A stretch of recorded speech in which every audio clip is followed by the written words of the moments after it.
Fierce clashes continue at Gaza-Israel border fence.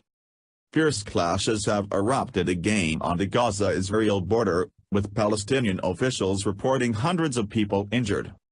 More than 30 Palestinians have been killed by Israeli gunfire since the start of Flag Friday demonstrations 2 weeks ago.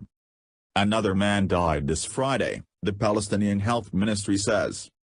Protesters want refugees to be allowed to return to ancestral land now in Israel.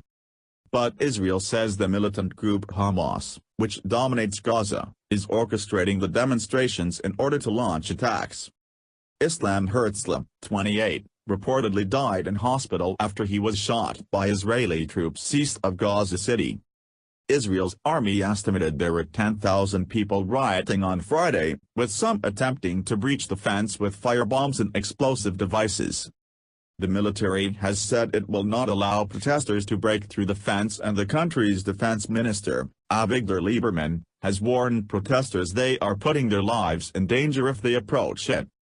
On Friday, Mr. Lieberman said there were fewer riots on our border because the other side had understood Israel's resolve. The UN issued a statement last week condemning the violence and urging all sides to exercise maximum restraint.